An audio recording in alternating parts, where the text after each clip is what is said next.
Reconnaître la schizophrénie, c'est pas toujours évident, surtout que c'est une maladie qui se présente, parfois chez des adolescents ou des jeunes adultes et qu'il est compliqué de faire la part des choses entre le déclenchement de cette maladie et un problème de crise d'adolescence.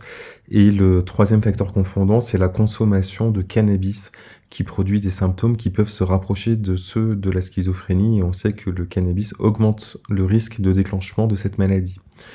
Donc, en pratique, ce sont des adolescents qui peuvent être, la plupart du temps, repliés sur eux-mêmes, c'est le plus, classique, en décrochage scolaire. Donc ça, ce sont des signes qui sont non spécifiques, évidemment et il faut, aller explorer s'il y a, des idées incongrues, des idées bizarres, qui vont générer parfois des idées délirantes, c'est-à-dire complètement déconnectées de la réalité et donc ça peut prendre vraiment plusieurs masques selon le thème, du délire. J'ai eu récemment un patient qui était capable de calculer le QI, des personnes, dans leurs pupilles, en fait, en croisant leurs regards, mais c'était vraiment, au point de QI près. Ça, c'est une idée, assez typique, hermétique, de la schizophrénie. Donc ce ne sont pas toujours des délires, évidents sur des thèmes religieux ou des extraterrestres. Ça, c'est même plutôt rare. On voit plutôt des idées de persécution. La persécution, c'est quand on pense, que notre entourage, qu'il soit connu ou non connu, nous en veut, est hostile. Donc c'est ce qu'on appelle, en langage commun la parano. Il ne faut pas confondre la schizophrénie avec la psychose paranoïaque qui est un autre trouble délirant qui survient, plutôt chez, l'homme et plutôt chez les personnes de 50 ans.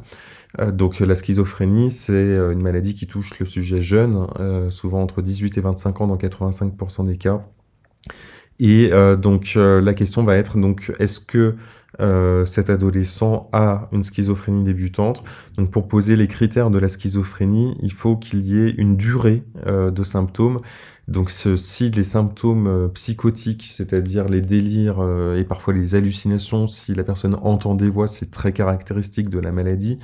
Il faut que ces symptômes aient duré plus d'1 mois, pour, pouvoir parler d'un trouble, du spectre de la schizophrénie. Sinon, on parle d'épisodes psychotiques aigus et donc il y a des personnes qui peuvent faire des épisodes psychotiques aigus, qui entrent, en rémission et qui ne donneront pas d'autres épisodes psychotiques. Ça existe, c'est quand même, rare et dans tous les cas, il faut vraiment surveiller, le trouble avec un suivi par un psychiatre, pour vérifier que la rémission se maintient parce que parfois il peut y avoir des symptômes à bas bruit, que l'individu cache parce qu'il a conscience que ce sont des symptômes, qui le font apparaître comme quelqu'un d'anormal aux yeux des autres.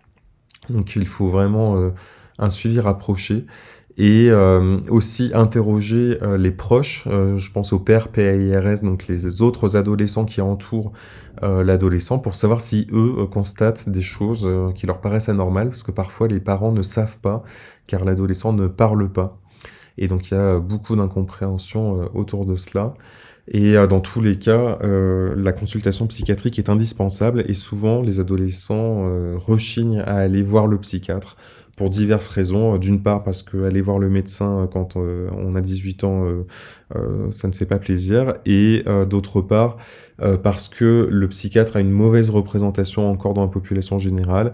On dit voilà: «Le psychiatre, c'est pour les fous» et donc aller voir le psychiatre, c'est déjà accepter d'avoir un problème de santé mentale et ça, c'est compliqué quand même pour beaucoup de personnes.